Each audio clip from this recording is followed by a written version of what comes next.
Lesson 8-6, solve problems involving area of a circle. In this lesson, we're going to expand on the use of pi and circumference in order to find the area of a circle. Let's first take a look at the Explore It problem. LaToya cut a circle into 8 equal sections and arranged the pieces to form a shape resembling a parallelogram. Notice in the picture, the circumference, which is C, is equal to pi times d, but they've rewritten that in terms of radius. 2 times pi times r.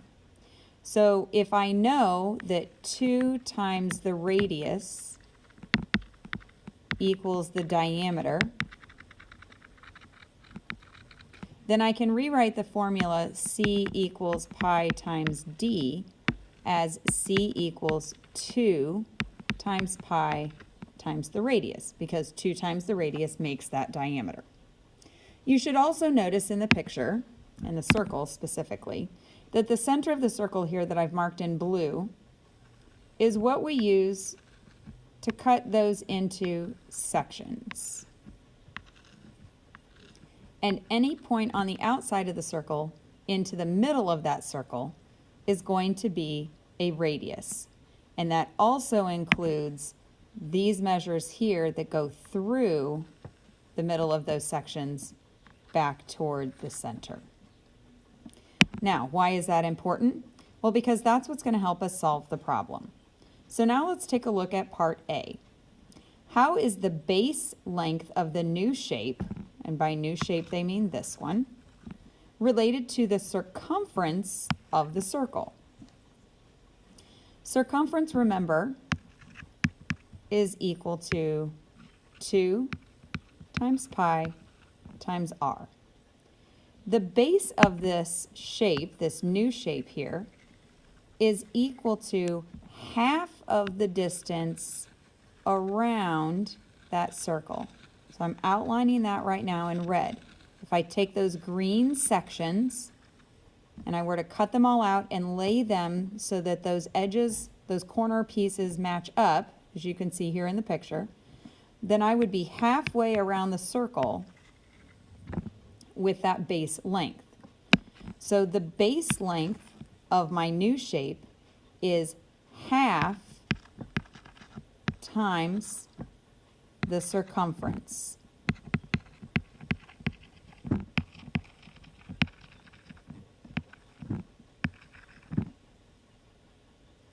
Part B, how is the height of the new shape related to the radius of the circle? Well, remember when we were drawing in those radial measures here, okay, the radius not only goes from the corner of the triangular section to the center, but it also goes from that central point back to the edge again. So each of these right here that I'm drawing in that tells us how tall those triangular sections are is considered to be a radius.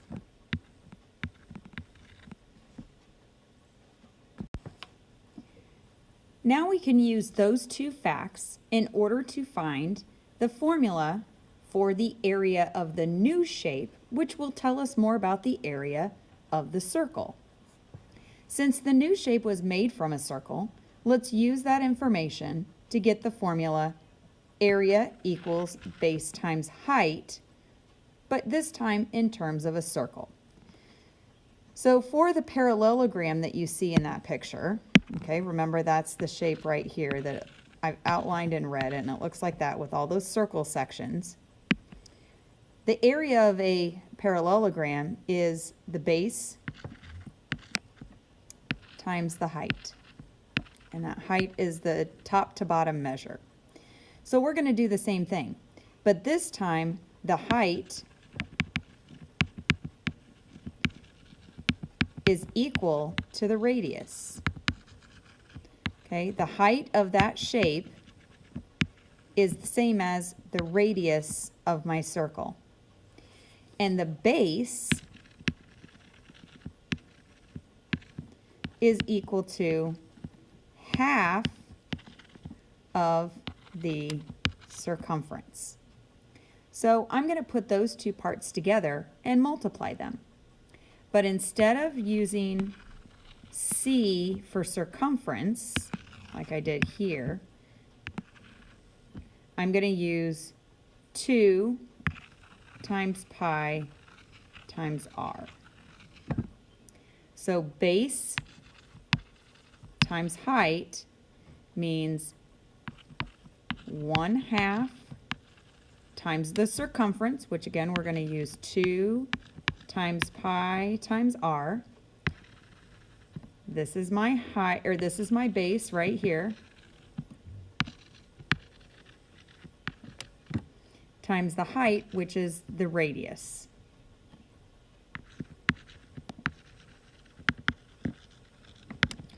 Now you're saying, okay, what does that do for me for my formula for area? So hold on just a second, and that's what we're going to simplify. So now all I've done is rewritten what I had down there in part C over here on the right side of my page so that I can simplify. 1/2 times 2 is equal to 1 whole. Remember, those are reciprocal, so they make 1 whole. We still have pi, and we have r times r. And if you'll remember, r times r can be written as r squared. So the area of a circle can be found by multiplying pi times the radius squared.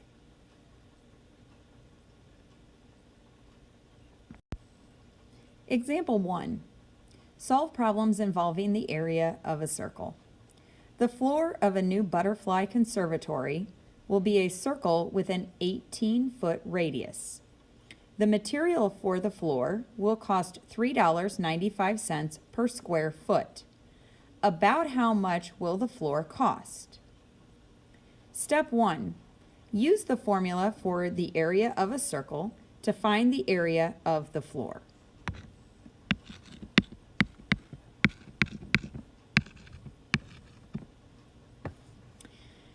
In this problem, we're going to use the approximation that pi is equal to 3 14/100. So we substitute that into the formula for pi. Next, we have to know the radius of the shape, in this case, the butterfly conservatory, in order to know what to put in place of r.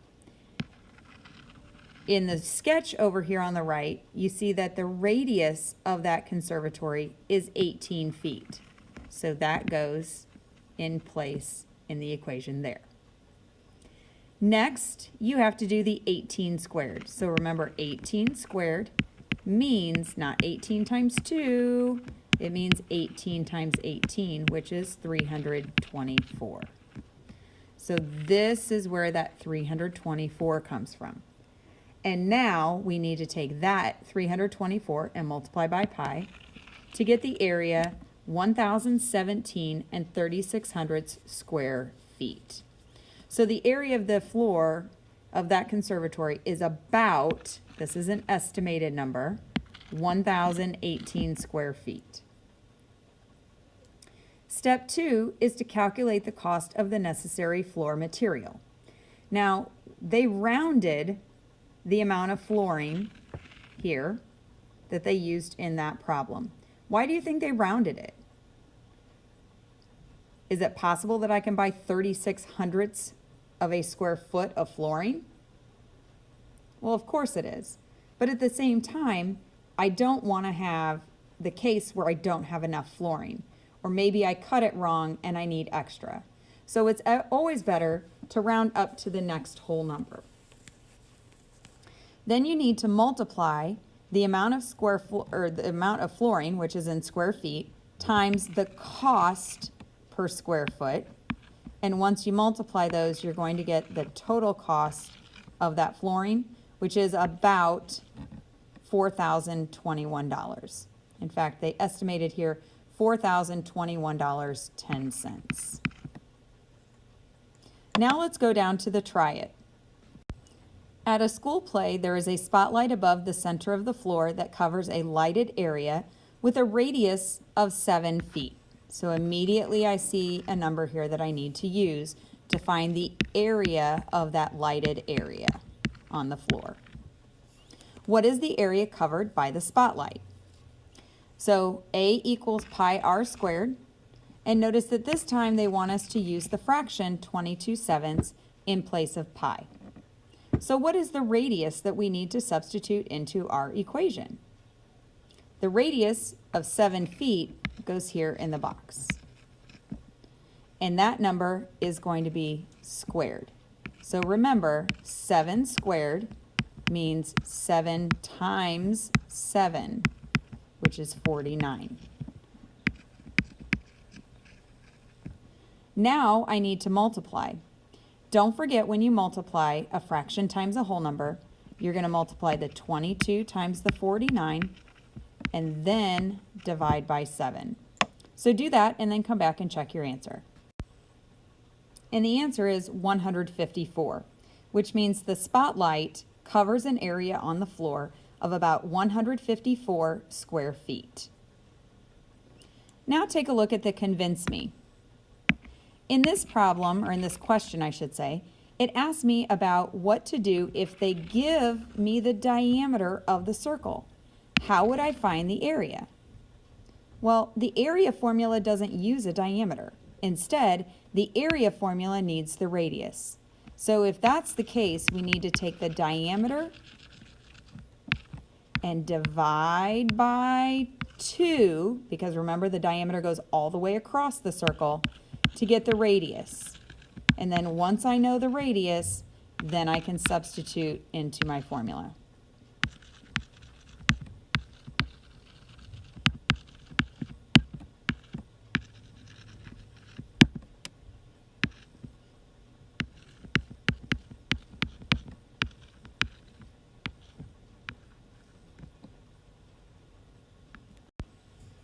Just like with all of our other problem-solving work, we can also use information about the area of a figure or the area of a shape in order to work backwards and find the radius and the diameter. So now look at example 2. The athletic department wants to paint the school's mascot logo on the gym locker room wall. They start by painting a solid blue circle on the wall. What is the maximum diameter of the logo if only 1 quart of blue paint is used? Well, in order to do that, we need to first of all look at our formula for area. Pi times r squared. The radius is the unknown measure in the equation. What we already know is information about the area that the paint will cover. Look over here at the picture. It says 1 quart of blue paint will cover 78 5/10 square feet. So this is the area of the shape if I am only allowed 1 quart of blue paint. So now I substitute this information into my formula. I also will substitute in for pi, 3 1400ths. And the r squared is the part that I don't know. So that's what I'm going to solve for. Now treat this like you would a one-step equation.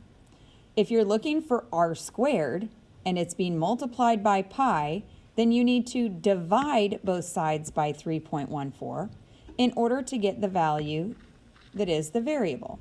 In this case, 78 5/10 divided by 3 1400ths is 25. So that means r squared is 25. We still need to know, though, what is the value of the radius.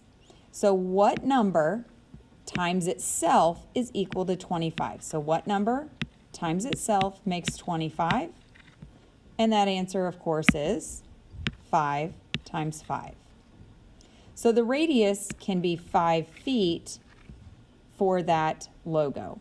If the radius is 5 feet, the diameter can be up to 10 feet. Remember, radius and diameter are related by 2. Next, let's look at example 3. This example is quite a bit more complicated, but still uses everything that we know about circumference to find area of a circle. Ellie needs new grass and the circular pen for her chickens. What is the area of the pen? Well, the first thing that I notice in the picture is that they have identified how much fencing was required to make that circular pen, and that is 176 feet. In other words, the circumference or the distance around the outside of that pen is 176 feet.